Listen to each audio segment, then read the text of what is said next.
everyone. Welcome to No Movies in Hell. I'm Chris Geiger. I'm LaQuan Scott, and today we are reviewing Wicked, Part 1, directed by John Cho, who directed Crazy Rich Asians. I wasn't going to see Wicked. I saw the show, the Broadway show, years ago. I saw it on Broadway, and I saw it when it was touring around the country. Okay. Yes. But I mean, that was good. Like, I'm good. I know the story. I've seen it on Broadway. I'm happy with that. I did not feel the need to go see it in the theater, stretched out over 2 parts, certainly. But yeah, I was home for Thanksgiving and I wanted to go to the movies with my mom and dad. And I thought Red One would be a cute movie to take them to, because I knew that my dad would not be a huge fan of Wicked, but they had already seen that. So Wicked was the next most family friendly movie. So we ended up seeing it there. As expected, it was long. I did not feel that it needed to be as long as it was. Yeah. The costumes were good. The hair and makeup was good. I love Michelle Yeoh. Yeah. So as someone who's seen the musical and the film, did they change anything in the film to make it, like, I guess, longer than, because the film runtime is the same as the entirety of the musical. So I'm wondering if there's like a new song or like a different plot, like a subplot or something that is in the film that is not necessarily in the musical. You know what? It's been so long since I watched it that I don't remember specifically, but I feel like the character development, they're just dragging it out. Like, it takes so long. Like, and the side characters, so like the 2 sort of hangers-on of Galinda's, like, they get more developed than in the musical. Yeah, I think everyone just gets a little bit more screen time to be themselves. But I think that big dance number in the library, I don't remember that in the musical. Well, they probably had like limited space and such, and yeah. But that was cool. I mean, if I liked musicals, it'd be great. I don't, though, so. Wait, but you saw the musical on Broadway, and then you saw the movie. Right. So, It's peer pressure. When I saw the musical, on the touring musical in Cincinnati, it was because my friend and I took our moms for Mother's Day. Okay. And then when I saw it on Broadway, it was because they were doing like that lottery. So it was like 25, you stand in line, like you put in 20, your name in a hat and they draw you out, and that. So that was that. Oh, okay. Yeah. I will go see musicals, but it's more to see if I like it. I mean, it's not that I don't think I would like any musical ever. I just feel like I'd be surprised. I like the French Revolutionary one. Now I'm blanking. Les Mis. Yeah. I like Les Mis. Okay. Yeah. And I like opera. So, I don't know. It's the happier musicals that I can't really. Or they make it through and things get better on the other side, or they solve a problem. Right. What about you? What did you think? Initially going into this film, I didn't know much. I just, I know that it was adapted from a book.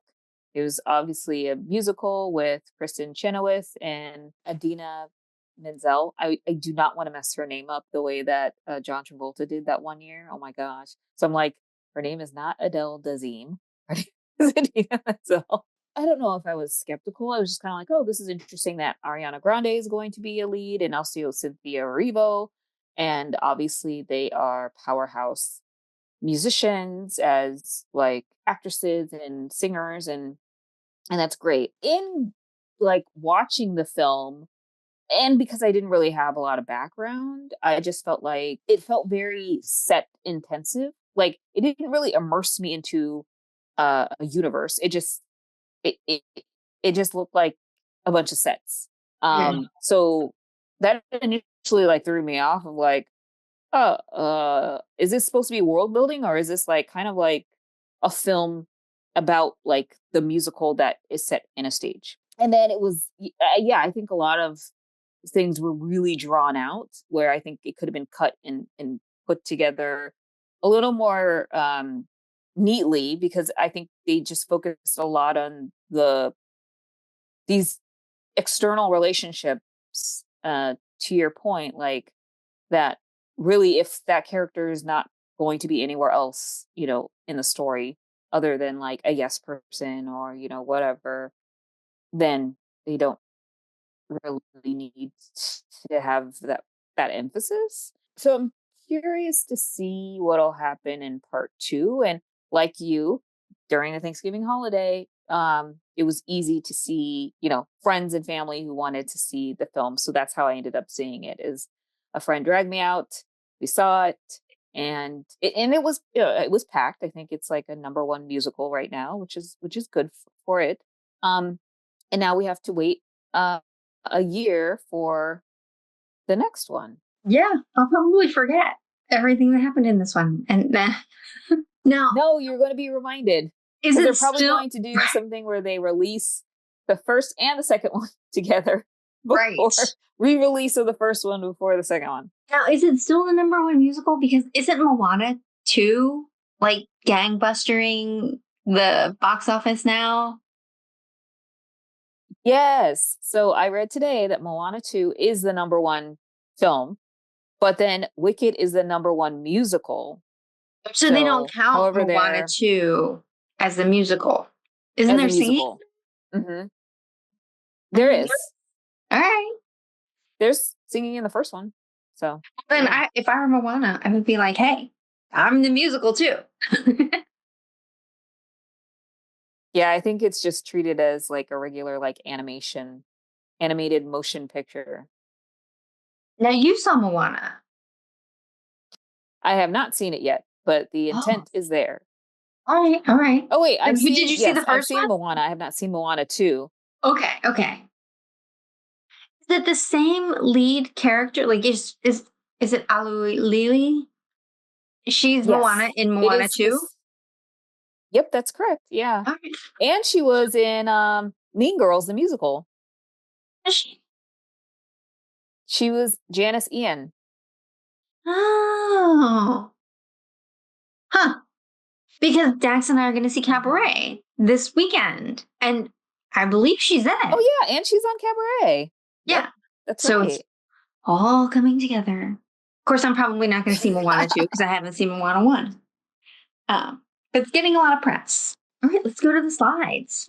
The way we rate things, I ended up giving this a pretty good score, even though I certainly wouldn't say it's better than most of the movies, or I didn't enjoy it more than most of the movies I see. But this is a rather high Yeah. score for me. Yeah. But I It do think they is. did a good It job on production. um I agree. I think, yeah, it was all there. But then, eh, but like you having seen the musical versus the motion picture, I guess you're just like, it's like average, or less than average, because of the Raiders' choice. Like, you wouldn't recommend this film to anyone. Wouldn't I would say go watch the Broadway show. Hmm. In the Um, story, yeah, yeah. but I guess if you don't have access to the Broadway show, it's, and I know a lot of people who've seen the Broadway show who are so excited that this was coming out. Like they were planning to go see it opening weekend and Hmm. they couldn't wait. Also, tickets are a lot cheaper than to the Broadway show. Oh wow. So there's that. You gave it a 2.5 for a lot of categories. You like couldn't get it to 3. I couldn't get it to 3. I think maybe because it was a little, I don't know, it wasn't campy, which I thought that it was going to be. It was kind of like in between. Like, it could have gone there, but it chose to go in a different direction. And I know it's supposed to be, set in this world, but again, like, it kind of took me out in terms of, it just felt like you're in a set and you're watching a set as opposed to a world. Mm. And so it just kept on like taking me out of my element. I don't know why. And I was trying to find the words even after speaking or after watching this film and speaking to my friends uh who went to see, we all went to see it together and we all had dinner afterwards, and I'm like, there's something missing and I'm not sure what it is, but it just seems like something is just really not complete. Might be the lack of depth. Like everything is very flat in their Yes. Yeah. world. Like when you think about Poor Things, which is also a very sort of fantastical set, there was depth to it. Like you could see the clouds out over the Yes. ocean. And there was this very, like, I don't know, this sense of a three-dimensional world. Where in this, it could have been like one of those fake town, like one of those fake tumbleweed towns that they set up Yes. for Yeah. spaghetti westerns. Where I the agree with general you. store is right there, and then you like turn the corner or you look around the corner to see the other side of the building, and it's literally like cardboard. Right, like, oh, we're running away from the school, and suddenly we're in the woods. Yeah. Like, are you? Or like when she runs out to the cliff, like the cliff's Yes. just right there. Like, and there's this barren field around Yeah, it this was very like small there's a town. cliff and like like fields of wheat. Like there wasn't even water. I was just I don't know. I don't know. I agree. I still gave it a 3 though for production because I think they did a very good job. Like everything was of very high quality. Mhm. Even though it was flat, like I think that was what they intended to do, they did very well. And I love the costumes and the wigs and the jewelry, and it was Yeah. all. I love like when she puts on the cape and the cape suddenly like this massive like thing that streams out behind her, even though it was really Yeah. just a like extra piece of material Ariana Grande's character pulls off the rack. Yeah. It became like fantastical at that moment. And I'm like, "Hey, wait, the cape wasn't like that long. And the hat wasn't that big." Right. Right. So yeah. So I thought those things were very dramatic and impactful. Mhm. The soundtrack. I don't know if the soundtrack. I wasn't super excited about the soundtrack, honestly, but I knew that going in. Yeah. So, do you have anything to plug in this episode? So more movies to come. We have Gladiator 2, Moana 2, Nosferatu. Looking forward to the end of in a couple weeks. Yeah. Yeah. So How there's about a yourself? lot. Queer is out now, finally at AMC, which I did not realize Trent Reznor and Atticus Ross did the music for. Oh, they did the So, soundtrack? so look for Wow. that if you go see it. And I'm also reading the book, which my intention was to read the book and then go see the movie. That didn't happen. So now I'm reading the book. I got through chapter 1 before I went to see the movie.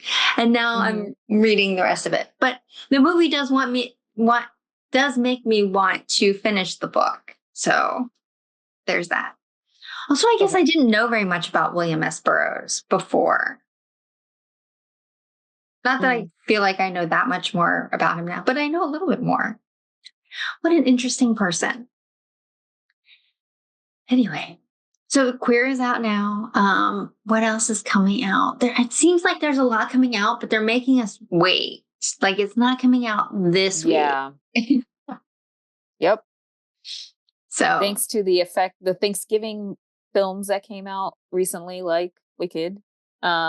Yeah, I think that there's a little bit of a lull, and then it just ramps right back up towards the end of the month.